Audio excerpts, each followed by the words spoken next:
நீண்ட விசாரணைக்கு பிறகு ஒரு 3 பேரை கொண்டு போய் நீதிமன்றத்தின் முன் நிறுத்தி இருக்கிறது தமிழ்நாட்டினுடைய சிபிசிஐடி. அந்த 3 பேருமே பட்டியலினத்தைச் சேர்ந்தவர்கள். இது எப்படி நம்ப முடியும்?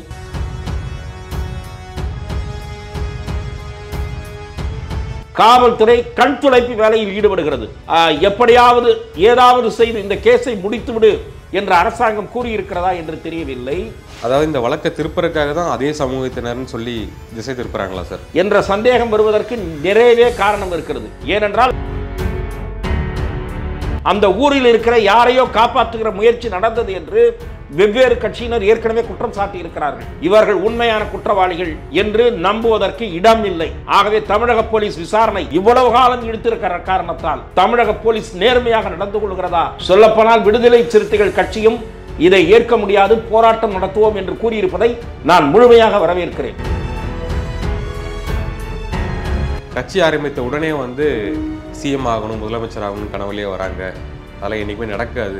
7வது முறையாக நாங்கள் தான் அடுத்து ஆட்சி அமைக்க போகிறோம் அப்படின்னு ஒரு கான்ஃபிடென்ட்டாக சொல்லியிருக்காரு சார். அது கனவு என்று கூறுகிற முதலமைச்சர் அதே போல நாங்கள் தான் மறுபடியும் வருவோம் என்று சொல்லுவதும் ஒரு வகையில் கனவுதான். மக்கள் அந்த தீர்மானத்தில் இருக்கிறார்கள் என்று எப்படி நம்பிக்கொண்டிருக்கிறீர்கள்? இன்னும் ஓராண்டு காலம் இருக்கிறது தேர்தலுக்கு. அதற்குள் எவ்வளவோ மாற்றங்கள் நடக்கலாம். வலுவான அணி சேர்க்கை உங்களுக்கு எதிராக உருவாகிவிட்டால் திமுக மீண்டும் ஆட்சிக்கு வருவதும் பகல் கனவுதான். நிறைய குற்றச்சாட்டுக்களை சுமந்து கரைபடிந்த ஆட்சி தான் திமுக ஆட்சி. நிறைவேற முடியாத வாக்குறுதிகள், போய் நகையெல்லாம் அடமானம் வையுங்கள், உங்களுக்கு நகை திரும்ப வந்துவிடும் என்று பொறுப்பற்ற முறையிலே இன்றைய துணை முதலமைச்சர் பிரச்சாரம் செய்தார். எவ்வளவு பொய்கள்! ஒன்றா இரண்டா? திமுகவின் பொய்கள் ஏராளமான பொய்கள். அதுதவிர சட்டம் ஒழுங்கு மோசமான நிலையிலே இருக்கிறது. திமுகவுக்கு இருக்கிற ஒரே பலம் 5-6 கூட்டணி கட்சிகள் ஒத்து ஊதுகிற கட்சிகளாகவும் ஜால்ரா அடிக்கிற கட்சிகளாகவும் இருப்பதுதான்.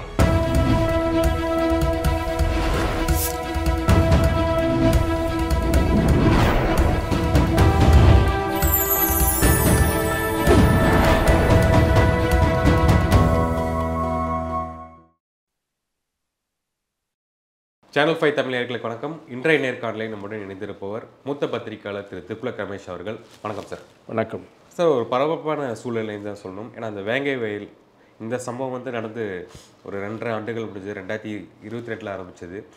இப்போ தான் ஒரு 3 பேர் கண்டுபிடிச்சிருக்காங்க. இந்த விஷயம் இப்போ ஒரு பரபரப்பாக போயிட்டு இருக்கு சார். நிறைய கட்சிகள் கண்டனம். நீங்கள் என்ன நினைக்கிறீங்க? வேங்கை வயல் சம்பவம் நடந்து 700 நாட்களுக்கும் மேலான நிலையில் குற்றவாளிகளை கண்டுபிடிக்க முடியாமல் திணறிய தமிழக காவல்துறை, அதன் காரணமாக பல சந்தேகங்களும் கேள்விகளும் எழுந்தன. திறமை வாய்ந்த போலீஸ் என்று சொல்லப்படுகிற போலீஸுக்கு ஒரு சின்ன கிராமத்தில் நடந்த பிரச்சனையில் எப்படி குற்றவாளிகளை கண்டுபிடிக்க முடியாமல் போய்விட்டது? ஆகவே யாரை காப்பாற்றுவதற்கு தமிழக போலீஸோ அல்லது ஆளுங்கட்சியோ முயற்சிக்கிறது என்ற கேள்வி எழுந்தது. கள்ளச்சாராய விவகாரத்தில், கள்ளக்குறிச்சி விவகாரத்தில் எப்படி நீண்ட நாட்களாக நடைபெற்ற ஒரு செயல், நடைபெற்று கொண்டிருந்த ஒரு குற்றம் காவல்துறையின் கண்களுக்கு தெரியாமல் எப்படி இருந்திருக்க முடியும் என்ற கேள்வி பொதுவெளியில் எழுந்ததோ, அதே போல வேங்கைவேல் சம்பவம் தொடர்பாகவும் காவல்துறை திணறிக் கொண்டிருப்பது, தமிழக அரசு மெத்தனமாக இருப்பது குறித்த விமர்சனங்கள் எழுந்து வந்தன. இந்த நிலையில்தான் அண்மையிலே சென்னை உயர்நீதிமன்றம் கடுமையான கண்டனத்தை காவல்துறைக்கு தெரிவித்தது. இந்த காவல்துறை, தமிழ்நாட்டு அரசாங்கமும் சரி காவல்துறையும் சரி, பல கண்டனங்களை தொடர்ச்சியாக நீதிமன்ற கண்டனங்களை சந்தித்து வருகிறது. அது புற்றீசல் போல பெருகி வருகிற அடுக்குமாடி குடியிருப்பு விவகாரமானாலும், வேங்கைவேல் சம்பவமானாலும், கள்ளச்சாராய சம்பவமானாலும், போதைப்பொருள் குற்றங்களானாலும், பல விவகாரங்களில் தமிழக அரசின் தலையில் ஓங்கி உயர்நீதிமன்றம் வெவ்வேறு முறை குட்டி இருக்கிறது. ஆனால் இந்த அரசுக்கு அது உரைத்ததாகவே தெரியவில்லை. இப்போது வேங்கைவேல் சம்பவத்தில் நீண்ட விசாரணைக்கு பிறகு ஒரு 3 பேரை கொண்டு போய் நீதிமன்றத்தின் முன் நிறுத்தி இருக்கிறது தமிழ்நாட்டினுடைய சிபிசிஐடி. அந்த 3 பேருமே பட்டியலினத்தைச் சேர்ந்தவர்கள். இது எப்படி நம்ப முடியும்? பட்டியலின மக்கள் பயன்படுத்துகிற ஒரு இடத்துல, பெரும்பான்மையாக பயன்படுத்துகிற ஒரு இடத்துல மலம் கலந்த ஒரு அவலம், பேரவலம், ஒரு கொடுமை நிகழ்ந்தது. அதில் சம்பந்தப்பட்டவர்கள் பட்டியலினத்தைச் சேர்ந்தவர்கள் என்று காவல்துறை போய் நிறுத்துவது நம்ப முடியாமல் இருக்கிறது. ஆகவேதான் அண்ணாமலை அவர்கள் அதை ஏற்க முடியாது, சிபிஐ விசாரணை தேவை என்று கோரியிருக்கிறார். சொல்லப்போனால் விடுதலை சிறுத்தைகள் கட்சியும் இதை ஏற்க முடியாது, போராட்டம் நடத்துவோம் என்று கூறியிருப்பதை நான் முழுமையாக வரவேற்கிறேன். காவல்துறை கண் துடைப்பு வேலையில் ஈடுபடுகிறது. காவல்துறையை எப்படியாவது ஏதாவது செய்து இந்த கேஸை முடித்துவிடு என்று அரசாங்கம் கூறியிருக்கிறதா என்று தெரியவில்லை. உயர் நீதிமன்றத்தின் குட்டு வாங்கிய அரசு, அவமானப்பட்ட அரசு அவசரமாக திருதகரியில் இந்த வழக்கை மூடி மறைக்க முயற்சி செய்கிறது. இவர்கள் உண்மையான குற்றவாளிகள் என்று நம்புவதற்கு இடம் இல்லை. ஆகவே தமிழக போலீஸ் விசாரணை இவ்வளவு காலம் இழுத்திருக்கிற காரணத்தால், தமிழக போலீஸ் நேர்மையாக நடந்து கொள்கிறதா என்ற சந்தேகம் இருக்கிற காரணத்தால் இந்த வழக்கு சிபிஐயிடம் ஒப்படைக்கப்பட வேண்டும்.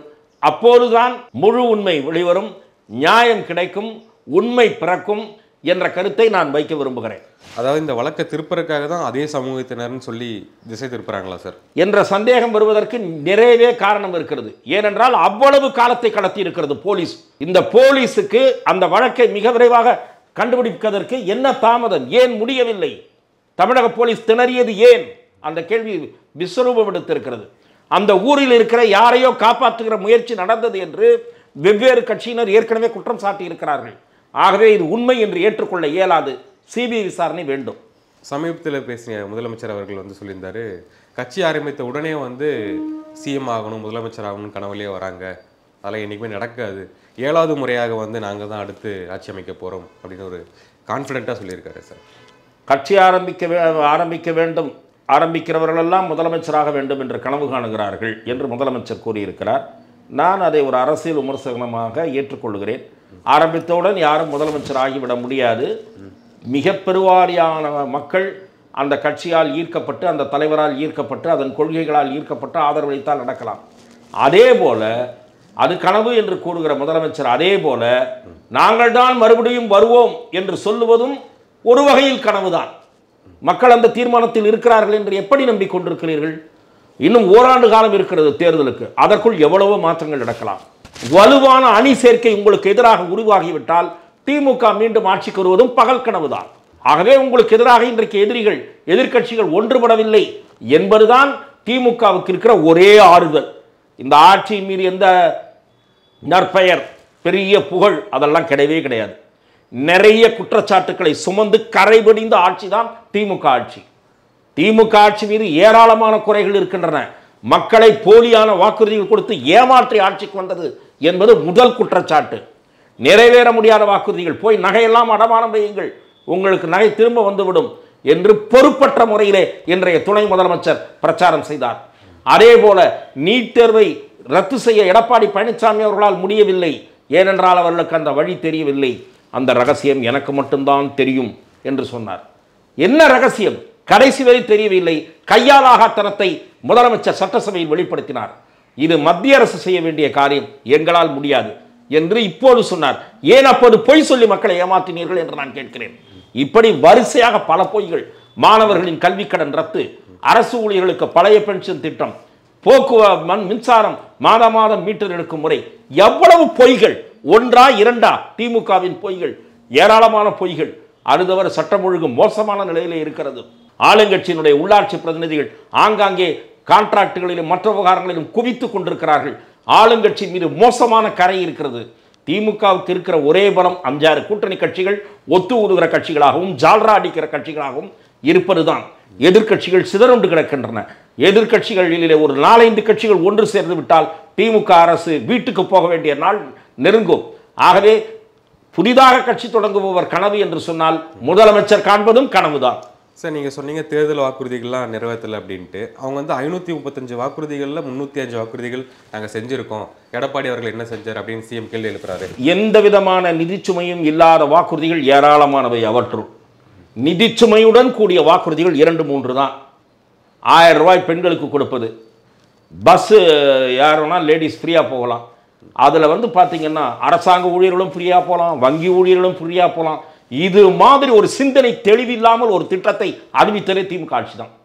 வறுமை கோட்டுக்கு கீழே இருக்கிறவர்கள், வீட்டு வேலைக்கு செல்லுகிற பெண்கள் அல்லது கஷ்டப்படுகிற நிலையில் இருக்கக்கூடிய பெண்கள், அவர்களை கணக்கெடுப்பது மிக எளிது. அதை செய்து அவர்களுக்கு மட்டும் பஸ் பாஸ் ஃப்ரீ என்று சொல்லியிருந்தால் புத்திசாலித்தனம் உள்ள அரசாக இருக்கும். ஆனால் இது மக்களை ஏமாற்றி எப்படியாவது வண்டியை ஓட்ட வேண்டும் என்று நினைக்கிற அரசாங்கமாக இருக்கிற காரணத்தால், பொறுப்பற்ற அரசாங்கமாக இருப்பதால், ஊதாரித்தனத்தை கட்டுப்படுத்த வேண்டும் என்ற எண்ணமே இல்லாத அரசாங்கமாக இருக்கிற காரணத்தால், மத்திய அரசு ஊழியர்களாக இருந்தாலும் சரி, மாநில அரசு ஊழியர்களாக இருந்தாலும் சரி, வங்கி ஊழியர்களாக இருந்தாலும் சரி, எந்த பெண்ணும் பஸ்ஸில் ஓசியில் போகலாம் என்று கொண்டு வந்தது என்பது அபத்தமான சிந்தனையின் வெளிப்பாடு. சரி, இப்போ அரசாங்க அதிகாரிகள் பெண்கள் போனாலுமே இந்த வறுமை கோட்டு கீழே இருக்க பெண்களும் போறாங்களா சார்? ஆமா, அதை ஃபில்டர் செய்யணும்ன்ற நான். தகுதியற்ற அந்த இலவச பயணத்திற்கு தேவையற்றவர்களை வடிகட்டி இருக்க வேண்டும். அதை செய்ய தவறிவிட்டது என்பதுதான் என் குற்றச்சாட்டு. வள்ளூர் கூட்டத்தில் நடந்த ஒரு ஆர்ப்பாட்டத்தில் வந்து திருமாவளவன் அவர்கள் கலந்துக்கிட்டாரு. அதில் வந்து சொன்ன விஷயம் தான் இப்போ பரபரப்பாக போயிட்டு இருக்கு. என்ன அரசியல் பகடையை யூஸ் பண்ணி எந்த ஒரு கொம்பனாலும் இங்கே வந்து வெல்ல முடியாது அப்படிங்கிற மாதிரி. இந்த அரசியல் பகடையா யாரும் அவரை யூஸ் பண்ணல. திராவிட முன்னேற்ற கழகத்திற்கும் திருமாவளவனுக்கும் இடையில் உரசல் ஏற்பட்டதா இல்லையா அவர் வெளிப்படுத்த வேண்டும். அதிகாரத்தில் பங்கு என்று ஒரு பிரச்சனை வந்தது.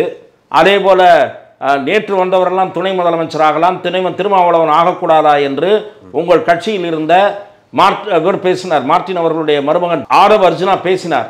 அதற்கு உடனடியாக அவரை நீங்கள் நீக்காமல் தொடர்ந்து அவரை அடுத்த ஒரு இன்டர்வியூ கொடுத்தார், 2 இன்டர்வியூ கொடுத்தார். அதற்கு திமுக தரப்பில் கண்டனம் தெரிவிக்கப்பட்டு ராஜா கண்டனம் தெரிவித்த பிறகு அவரை நீக்க வேண்டிய நிர்பந்தம் திருமாவளவனுக்கு ஏற்பட்டதா இல்லையா? சஸ்பெண்ட் செய்ய வேண்டிய நிர்பந்தம். இந்த டிராமா எல்லாம் பண்ணிட்டு திமுகவிடம் ஒரு பக்கம் ஆடவர்ஜனாவை பேச வைத்தீர்கள், அதை ரசித்துக் கொண்டிருந்தீர்கள். அவரை நீக்காமல் உடனடியாக நீக்கி இருந்தால் திமுகவோடு உங்களுக்கு விரோதமே வந்திருக்காரு. முதலமைச்சர் உங்கள் மீது அதிருப்தியில் இருக்கிறார் என்று தெரிந்தவுடன் போய் சந்தித்தீர்கள். சந்தித்ததற்கு வேறு விளக்கம் கொடுத்தீர்கள். ஆக திமுகவிடம் பணிந்தது திருமா. யாரும் அவரை வந்து பகடைக்காயெல்லாம் பயன்படுத்த விரும்பல. நீங்கள் எவ்வளவு தூரம் பேசுகிறீர்கள், ஒரு அளவுக்குத்தான் பொறுமை என்ற செய்தி விடுதலை சிறுத்தைக்கு சொல்லப்பட்டது. அது மட்டுமல்ல, விடுதலை சிறுத்தைகள் கட்சிக்குள் இருந்தே ஆதவர்ஜனாவை நீக்க வேண்டும் என்ற குரல்கள் எழுந்தன. இதை மறுக்க முடியாது. தனிப்பட்ட முறையில் பத்திரிகையாளராக ஆஃப் த ரெக்கார்டாக நான் உரையாடி இருக்கிறேன் விசிக நிர்வாகிகளிடம். ஆதவர்ஜனாவை நீக்க வேண்டும் என்று தலைவரிடம் சொல்லிவிட்டோம் என்று என்னிடத்தில் சொன்னார்கள். ஆகவே உங்கள் கட்சிக்குள் உங்களுக்கு நிர்பந்தம் எழுந்தது. திமுகவிடம் இருந்து மறைமுகமாக சமிக்ஞை வந்தது, இதை நீண்ட நாள் பொறுத்து கொண்டிருக்க முடியாது என்று. ஆகவே திமுகவின் நிர்பந்தத்திற்கு பணிந்து வேறு வழியின்றி ஆடவர்ஜுனாவை நீக்க கட்சியை விட்டு சஸ்பெண்ட் செய்த உங்களுக்கு இந்த அப்படியே தைரியம் போல பேசுகிற தகுதி எல்லாம் கிடையாது. உங்களுக்கு ஒரு தைரியமும் கிடையாது. ஆனால் இப்போ ஆதவர்ஜுனா அவர்கள் சொன்ன கருத்து தானே திருமாவுடைய கருத்தும், அதை ஆதரிச்சுட்டு தானே வந்துட்டு இருந்தாரு. ஆமா, நீங்கள் அமைதியாக வேடிக்கை பார்த்தீர்கள். ஜூனியர் விகடனுக்கு பேட்டி கொடுத்த போது வேடிக்கை பார்த்தீர்கள். அதற்கு முன் கூட்டணி ஆட்சி பற்றி பேசிய போது வேடிக்கை பார்த்தீர்கள். உதயநிதி ஸ்டாலின் அவர்களை சீண்டுகிற வகையிலே, நேரடியாக அவரை குறிப்பிடுகிற வகையிலே 4 மாதத்துக்கு முன் சினிமாவை நான் நடித்து வரலாம், துணை முதலமைச்சராகலாமா என்று கேட்டீர்கள். இதெல்லாம் பேசினப்போ அப்போ என்ன பண்ணிட்டு இருந்தீங்க? இப்போ ஏன் அவரை ஒதுக்கி வச்சிங்க? அவருடைய கருத்துக்கு முழு உரிமை இருக்குன்னு சொல்லிட்டு கட்சியிலே வச்சிருக்க வேண்டியதானே. அவ்வளோ தைரியசாலியாக இருந்தா. ஆகவே பகடைக்காய் கிடக்காய் இந்த வசனம்லாம் எடுபடாது. இப்போ சீமான் பெரியார் சர்ச்சை, இதை வந்து திமுகவும் திக எல்லாமே சேர்ந்து சீமான் வந்து டார்கெட் பண்ணுறாங்களா, இல்லை இவங்க ரெண்டுத்துக்கு கூட சேர்ந்து விளையாடுட்டு இருக்காங்களா அப்படின்னு எடுத்துக்கலாமா? இல்லை, அப்படி இல்லை. திரு சீமான் அவர்கள் தன்னுடைய தமிழ் தேசிய கருத்தியல், அதற்கு நேர் எதிரான கருத்தியல் திராவிட கருத்தியல். திராவிடம் என்பதை புரட்டு என்கிறார். நான் அதை ஏற்றுக்கொள்கிறேன். திராவிடம் என்பது நிலப்பரப்பு தானே தவிர அது கொள்கை கிடையாது. கொள்கையும் கிடையாது, ஒரு புடலங்காயம் கிடையாது. திராவிட நாடுகள்னு ஆரம்பித்தாங்க, அப்பயும் அது நிலப்பரப்பை உள்ளடக்கியது தான். திராவிட நாடுன்னு ஆரம்பித்தாங்கள கோஷம். அப்புறம் கட்சிக்கு தடை வரணுன்னே அதை தூக்கி பரண்டில் போட்டாங்க திமுக. பயந்தாங்கொள்ளித்தனமாக திமுகவுக்கு தடை வரும் என்றவுடன் திராவிட நாடு கொள்கையை கைவிட்டார்கள். இதை நெல்லை ஜெபமணி மிக வீரியத்துடன் துக்ளக்கில் பதிவு செய்திருக்கிறார். அது வேற விஷயம். இவங்க எத்தனை கொள்கைகளை பயந்து கைவிட்டாங்கன்னு ஒரு பட்டியலே இருக்கிறது. மாநாட்டுக்கு மாநாடு மாநில சுயாட்சின்னு தீர்மானம் போடுவாங்க. அது மாநாட்டு தீர்மானத்தோடு சரி. மத்திய அரசாங்கத்தில் 10 ஆண்டு காலம் ஒட்டி கொண்டிருந்தார்கள் அட்டை மாதிரி திமுக. மாநில சுயாட்சிக்கான மத்திய அரசிடம் இன்னும் அதிகாரங்கள் இருந்தால் போதும், மீதி அதிகாரங்கள் எல்லாம் மாநில அரசுகளிடம் இருக்க வேண்டும் என்று வாய்கிழிய பேசிக் கொண்டிருந்த திமுக அதை செயல்படுத்துவதற்கு ஒரு துரும்பை கூட கிள்ளி போடவில்லை. சுத்த சுயநல சுயம் பிரகாச மந்திரிகளாக மந்திரி சபையில் ஒட்டி கொண்டிருந்தது தான் திமுக. முரசொலி மாறன் என்பவர் பவர்ஃபுல் இலாக்கா, அவர் மறைந்த பிறகு அவருடைய மகன் பவர்ஃபுல் இலாக்கா. இப்படி ஒட்டி கொண்டிருந்த கட்சிக்கு சும்மா கொள்கை வேஷம் எல்லாம் போடக்கூடாது. அதை சீமான் தோலுரித்து கொண்டே இருக்கிறார். அவ்வப்போது தோலுரிக்கிறார். இப்போது சமீபத்தில் ஈவேராவையும் கிழித்து தொங்க விட்டு விட்டார். பெரியார் என்று நீங்கள் கொண்டாடுகிற அந்த பிம்பத்தை நொறுக்கி விட்டார். அதாவது அவர் அப்படியே சுயமரியாதை சுழலொலி பகுத்தறிவு இது பகலவன் தந்தை பெரியார் பல கருத்துக்கள் சமூக சீர்திருத்த சமல் என்ன சமூக சீர்திருத்தம் கேட்டார். வள்ளலாராய் விடவா ஈவேரான்னு கேட்கிறார். அதே போல தியாகம் என்று எடுத்துக்கொண்டால் வஉசியை விடவா ஈவேரா பெரியார் என்று கேட்கிறார். அவர் கேள்வியில் நியாயம் இருக்கிறது. பாரதியை விடவா ஈவேரா? ஆகவே இவர்களுக்கெல்லாம் முன்னால் 1000 ஆண்டுகளுக்கு முன்னால் சமூக சீர்திருத்தம் செய்த ராமானுஜர், அவரை போய் ராமானுஜரை ஈவேரா ஒப்பிட முடியுமா? நான் கேட்கிறேன், ஈவேரா 1000 படிகளை எட்டி வைத்தாலும் ராமானுஜருக்கு ஈடாக முடியுமா? ஆகவே ஈவேரா என்ற பிம்பத்தை சீமான் நொறுக்குவதற்கு முற்பட்டிருப்பதால் இவர்களுக்கு ஆத்திரம் வருகிறது. ஈவேரா விமர்சனத்துக்கு அப்பாற்பட்டவர் அல்ல. இந்த நாட்டில் மிகப்பெரிய தலைவர்கள் விமர்சிக்கப்பட்டிருக்கிறார்கள், மகான்கள் விமர்சிக்கப்பட்டிருக்கிறார்கள். ஆகவே ஈவேராக்கு எதிரான சீமானின் கருத்துக்கள் பலராலும் சமூக வலைத்தளங்களில் மிக பலரால் வரவேற்கப்படுகின்றன. ஆகவே அவர் அதற்கு இவர்கள் மிரட்டல், ஊழை மிரட்டல், வீட்டை முற்றுகிறேன், இந்த சலசலப்புக்கெல்லாம் அவர் அஞ்சவில்லை. வழக்குகளை கண்டு அவர் அஞ்சவில்லை. இப்போது 1000க்கும் மேற்பட்டோர் சமூக வலைத்தளங்களில் ஈவேராவை விமர்சிக்கிறார்கள். 1000க்கும் மேற்பட்டோர் மீது வழக்கு போடுவீர்களா? 1000க்கும் மேற்பட்டோர் வீடுகளுக்கும் போவீர்களா? நீங்கள் ஈவேரா பெயரை வைத்துக்கொண்டு பிழைப்பு நடத்துகிறவர்கள் என்றுதான் இப்போது விமர்சனங்கள் பிறந்துள்ளன. ஈவேரா நூல்களை ஏன் நாட்டுடைமையாக்க மாட்டேன் என்கிறீர்கள்? ஈவேராவை திமுக விமர்சிக்கவில்லை. ஆரம்பத்தில் நான் கேட்கிறேன், தீக்காலேருந்து பிரிஞ்சாங்கல்ல, அப்ப என்னென்ன கார்ட்டூன் முரசொலியில போட்டிருக்காங்கன்னு இப்ப இருக்கிற கத்துக்குட்டிகளுக்கு தெரியுமா? திருமுருகன் போன்றவர்களுக்கெல்லாம் தெரியுமா? மே 17 ஜூன் 18 ஏதோ கட்சி வச்சிருக்காரு, அவர்களெல்லாம் தெரியுமா? ஈவேராவை பற்றி முரசொலி எவ்வளவு கேவலமாக கார்ட்டூன் போட்டிருக்கிறது என்று தெரியுமா? அந்த கார்ட்டூன்களை நாங்கள் மறுபிரசுரம் செய்திருக்கிறோம் ஏற்கனவே. ஆகவே ஈவேராவை திமுக விமர்சித்திருக்கிறது. திமுகவை பதவி அடிப்படுத்தி வெளியே போனவனுங்கள் என்று சிங்கிள் லாங்குவேஜில் ஈவேரா பேசியிருக்கிறார். பதவிக்காக போனவனுங்கள், கண்ணீர் துளிகள் என்று விதவிதமாக விமர்சித்திருக்கிறார். ஆகவே இவர்கள் கடந்த கால வரலாறை சீமான் கிளறுகிறாரே தவிர புதிதாக எதுவும் சொல்லவில்லை. அவர் கூறியதற்கு நீங்கள் ஆதாரபூர்வமாக மறுப்பு சொல்ல வேண்டும். காங்கிரசும் காந்தியமும் ஒழிய வேண்டும் என்று ஈவேரா கூறியிருக்கிறார். கம்யூனிஸ்டுகள் எவன் காலையாவது நக்கி பிழைப்பவர்கள் என்று கூறியிருக்கிறார். இப்படி நிறைய பேசியிருக்கிறார். அதே போல இதற்கு மாறுபட்டு இதற்கு நேர்மாறாகவும் பேசியிருக்கிறார். ஆகவே தான் அவர் சொல்லுகிறார் முரண்பாடுகளின் மூட்டை என்று சொல்வதில் எந்த தவறும் இல்லை. ஓகே, இந்த விஷயம் சார்பாக வந்து அண்ணா யூனிவர்சிட்டி விஷயம் வந்து மறைஞ்சிருச்சுல சார்? நிச்சயமாக அந்த இந்த பிரச்சனை வீரியம் எடுத்த காரணத்தினால் அது பேக் பர்னருக்கு போனது உண்மை. ஆனாலும் அது குறித்து மக்கள் ஓட்டளிக்கும் போது இதையெல்லாம் எதிர்க்கட்சிகள் திமுக ஆட்சியில் நடந்த அவலங்களை எல்லாம் பட்டியல் போடும்போது அண்ணா பல்கலைக்கழக விவகாரமும் யார் அந்த சார் என்ற கேள்வியும் மக்கள் மனதில் நிற்கும். ஓகே, இப்போ வந்து களத்துக்கு வாங்க அப்படின்லாம் சொல்லிட்டு இருக்கும்போது களத்துக்கு வந்துட்டேன் அப்படின்னு ஒரு அரசியல் பண்ணார். இதுக்கப்புறம் வந்து இந்த மாவட்ட பொறுப்பாளர்களே இல்லை உங்கள் கட்சியில் அப்படிங்கும்போது இப்போ பொறுப்பாளர்கள் கூட்டம் விஜய் பற்றி சொல்கிறீங்க. விஜய் அவர்கள் பொறுப்பாளர் கூட்டம் வச்சாரு. பொருளாளரும் பொதுச் செயலாளர் வெளியே அனுப்பிட்டு தான் தனியாக ஆலோசனை பண்ணியிருக்கேன், இன்டர்வியூ பண்ணியிருக்கேன்னு சொல்லியிருக்காரு. இன்னொரு விஷயம் என்னன்னா சார், நீங்கள் காசு யாராவது வாங்கிட்டு பதவி தர மாதிரி இருந்தால் கட்சி விட்டே தூக்கிடுவேன் அப்படின்னு விஜய் சொன்ன மாதிரி விஷயம் வந்துகிட்டு இருக்கு. இந்த விஷயம்லாம் நீங்கள் எப்படி பார்க்குறீங்க சார்? இல்லை, இப்போது விஜய் என்னன்னா இன்ட்ரோல் படம் மாதிரி நினச்சிட்டார். படத்துக்கு ஒரு இன்டர்வல், இவருக்கு நிறைய இன்டர்வல். மாநாடு போட்டார், அப்புறம் ஒரு இன்டர்வல், அப்புறம் பனையூரில் ஆலோசனை கூட்டம் நடத்தினார், அப்புறம் ஒரு இன்டர்வல். திடீர்னு கருத்து சொல்கிறார். ஏதாவது எல்லாத்துலேயும் கருத்து சொல்கிறதில்ல. அவர் வந்து இப்போ எப்படி இருக்காருன்னா, அரசியல் இருக்கிறத காட்டிக்கணும், அதே நேரத்தில் தீவிரமாகவும் போகக்கூடாது. ஏன்னா அவர் என்ன லைன் எடுக்கிறதுன்னு இன்னும் ஒரு முடிவுக்கு வரல. நம்ம டூர் போயிட்டு அப்புறம் இந்த கட்சிகள்கிட்ட பேரம் பேசலாம்னு நினைக்கிறார். அதிமுக தூது விட்டது கூட அவர் பதில் சொல்லலைன்னு தான் நான் கேள்விப்படுறேன். ஆகவே 120 மாவட்டன்றது வரலாற்றிலேயே இல்லாதது. திமுக அதை பரிசீலித்தது, செயல்படுத்தவில்லை. அதிமுகவும் செயல்படுத்தவில்லை. திமுக அதை பரிசீலித்தது. 2 தொகுதிகளுக்கு ஒரு மாவட்ட செயலாளர், 2 தொகுதிகளுக்கு ஒரு மாவட்ட செயலாளர்னா 117 மாவட்ட செயலாளர் வரணும். தமிழ்நாட்டில் 234 தொகுதி, இவர் 120 போடுறார். அப்போ ஏதாவது ஒரு 2-3 மாவட்ட செயலாளர் ஒரு தொகுதி மாவட்ட செயலாளராக இருப்பார் போல இருக்கு, தெரியல. ஆக மொத்தத்தில் மாவட்ட செயலாளர் போடலாம், இதில் பணம் வாங்கக்கூடாது அப்படின்னு எச்சரிக்கை விடுறாரு. அதெல்லாம் ஆரம்பிச்சிருக்கு போல இருக்கு. அப்படி புகார்கள் போகவே தான் அந்த எச்சரிக்கை விடுறார், பணம் வாங்கிட்டு பதவி போடக்கூடாதுன்னு. அவரை புஷி ஆனதை தவிர யாருமே தொடர்பு கொள்ள முடியல. நானும் 1-2 ஊடகவியலாளர்கிட்ட பேசி பார்த்துட்டேன்.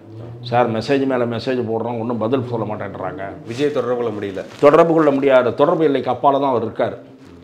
அவர் சினிமா ஆட்கள் தொடர்பு கொள்ள முடிகிறதுன்னு சொல்கிறாங்க, அது தெரியல. சினிமா ஆட்களில் கொஞ்சம் முக்கியமான ஆட்கள் தொடர்பு கொள்ள முடியுதுன்றாங்க. அந்த மாதிரியான விமர்சனங்களுக்குள்ளே நான் போக வரல. அது எந்த மாதிரி ஆட்கள்லாம் நான் சொல்ல விரும்பலை. ஆகவே விஜய் இப்போதைக்கு, அதாவது அவருடைய இமேஜ் இருக்குல்ல, அதுதான் செய்திகளில் அவர் நீடிப்பதற்கு, ஜீவிப்பதற்கு காரணம். அவர் பெரிய நடிகர் என்பது தான் அவர் செய்திகளில் உலா வருவதற்கு காரணமாக இருக்கிறது. கையை திறந்துட்டாருன்னா ஒன்றும் இல்லைன்னு தெரிஞ்சு போச்சுன்னா இந்த இமேஜ் அடிபட்டு போயிடும். அதாவது கூட்டணிக்கு ஆள் இல்லைன்னா அவருக்கு வந்து அவ்வளோதான், 8% 10% அதோடு சுருங்கிடும். கூட்டணிக்கு ஆள் வந்தால் அல்ல, அவர் போய் யாரோடய ஒட்டினா அப்போ அவர் வெற்றி பெறலாம். அது எந்த அளவு வெற்றி பெறலாம்ன்றது அந்த கூட்டணியை பொறுத்தது. இப்போதைக்கு விஜய் வெறும் பேசுபொருளால் தான், அந்த பேசுபொருளாக அவர் நீடிப்பதற்கு காரணம் ஒரு சினிமா நடிகர் பாப்புலர் ஆக்டர் என்பதுதான். அதை தாண்டி விஜயை பற்றி பேசுவதற்கு ஒன்றுமில்லை. ஓகே, அதாவது தனியாக இருந்தால் சிங்கிள் பர்சன்ட் தான், கூட்டணி வைத்தால் டபுள் பர்சன்ட்ல வரலாக்கிற வாய்ப்புகள் இருக்கும். கூட்டணி வைத்தால் நிச்சயமாக டபுள் பர்சன்ட் எல்லாம் கிராஸ் பண்ணுவார். யாரோட கூட்டணி என்பதை பொறுத்து அது எத்தனை சீட்டுகள் வரை வர முடியும் என்பதையும் அப்போது கணிக்க முடியும். கடந்த இந்த மாதம் முழுக்கவே ஒரு பரபரப்பான விஷயம் என்னன்னா, அண்ணாமலை அவர்கள் பதவியிலிருந்து நீக்கப்படுகிறார், வேற தலைவர் வருகிறார் இப்படிங்கிற விஷயம் போது. இன்னொன்று இந்த அதிமுக கூட்டணி தொடருமா, தொடர்றதுக்காக அதிமுக யாரோட அதிமுக பாஜக கூட்டணி தொடருன்றது இல்லை. பாஜக கூட்டணி ஏற்கனவே இல்லை, மீண்டும் வருமானு கேட்குறீங்க. ஆமாம், அண்ணாமலை அவர்கள் நீடிப்பாரா, அதே போல அதிமுக பாஜக கூட்டணி வருமா, இரண்டையும் தொடர்பு படுத்தி வதந்திகள் வந்து கொண்டிருக்கின்றன.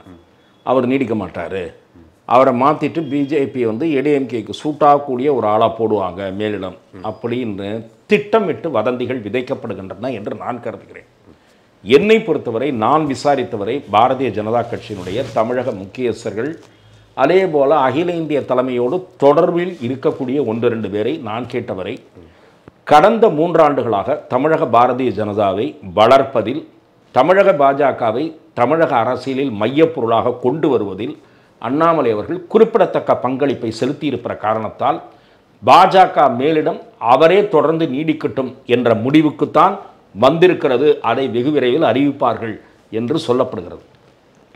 ஆனாலும் பாஜகவிலும் சரி அதிமுகவிலும் சரி, 2 தரப்பிலும் கூட்டணியை விரும்புகிற சிலர் ஒருவேளை அண்ணாமலை இந்த கூட்டணிக்கு நெருடலாக இருப்பாரோ, அதன் காரணமாக அவரை மாற்றி விடுவார்களோ என்கிற செய்தியை அவர்கள் விரும்புகிறார்கள் அல்லது பரப்புகிறார்கள். இது நடந்து கொண்டிருக்கிறது. ஆனால் அவர்களுடைய விருப்பம் அல்லது அந்த வதந்திகளுக்கு நேர்மாறாகத்தான் அண்ணாமலை அவர்கள் நீடிப்பார் என்று நினைக்கிறேன். பாஜக மேலிடம் அதிமுக உறவை விரும்புகிறது என்பது உண்மை. திமுக கூட்டணி வீழ்த்தப்படுவதற்கு இங்கே ஒரு வலிமையான கூட்டணி தேவை என்கிற எண்ணம் பாஜகவுக்கு இருக்கிறது. அதிமுகவுக்கும் இப்போது இருக்கிறது. அவர்கள் விஜய் நம்பிக்கொண்டிருக்கிறார்களே தவிர, விஜய் வரவில்லை என்றால் அதிமுகவுக்கு வேறு வழி இல்லை. அதிமுகவிலும் சிலர் முன்னணி தலைவர்கள் பாஜகவுடன் கூட்டணி அமைக்க வேண்டும், வலுவான கூட்டணி அமைக்க வேண்டும், அதிமுக பாஜக பாமக தேமுதிக கொண்ட வலுவான கூட்டணி உருவாக வேண்டும், பிரிந்து சென்றவர்களையும் இணைத்துக் கொள்ள வேண்டும் என்கிற கருத்தோடு இருக்கிறார்கள். பாஜக மேலிடமும் அதே கருத்தோடு தான் இருக்கிறது. இதை செய்தாலும் கூட அண்ணாமலை இருப்பதற்கே வாய்ப்புகள் அதிகம் இருக்கிறது. அண்ணாமலை என்ன சொல்கிறார், கூட்டணி ஆட்சி அமைய வேண்டும், பாஜக இடம்பெற வேண்டும் என்று சொல்லுகிறார். அதற்கான சூழ்நிலையை உருவாகுமானால் அண்ணாமலை அவர்கள் அந்த கூட்டணியை ஏற்றுக்கொள்வதற்கும் நிறையவே வாய்ப்பு இருக்கிறது. ஆகவே அண்ணாமலை வைத்து கொண்டுதான் பாஜக எந்த முடிவையும் எடுக்கும் என்பதுதான் என்னுடைய பார்வை. அண்ணாமலை நீடிப்பாரா மாட்டாரா அப்படின்ட்டு எடப்பாடி அவர்கள்ட்ட கேட்கும்போது, அது எனக்கே தெரியாதுங்க, அது சொல்றதுக்கான பவர் சென்டர் இல்லை, ஆனால் திமுக ஆட்சி ஸ்டாலின் அவர்கள் முடிவு செய்கிறது தான் அங்கே நடக்கும் அப்படின்னு சொன்னார். இதுக்கு என்ன கனெக்ஷன் சார், ஏன் இப்படி சொல்லணும்? இல்லை, நான் பாரதிய ஜனதா குறித்த விவகாரத்தில் அதிமுகவினுடைய நிலைப்பாட்டில் லேசான மாற்றம் இருப்பதாக என்னிடத்தில் சில நண்பர்கள் கூறுகிறார்கள். அது இன்னமும் அறுதிட்டு சொல்லப்பட வேண்டும். ஏனென்றால் இரட்டை நிலைப்பாடாக இருக்கிறது.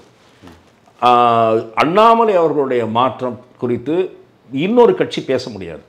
அந்த வகையில் திரு எடப்பாடி பழனிசாமியினுடைய கருத்தை பார்க்கலாம். அண்ணாமலை அவர்கள் பாரதிய ஜனதா கட்சியினுடைய தலைமையின் நம்பிக்கை பெற்றிருக்கிறார். அந்த நம்பிக்கை நீடிக்கும் வரை அவர் அந்த பொறுப்பில் இருப்பார். இப்போதைக்கு இவரை மாற்றிவிட்டு இன்னொருவரை போடலாம் என்கிற அளவுக்கு இன்னொரு வலிமையானவரை அடையாளம் காண முடியாது. ஆகவே அண்ணாமலை அவர்கள் என்று தமிழகத்தில் ஒரு இளைஞர்களை ஈர்த்திருக்கிறார் பாஜக பக்கம்.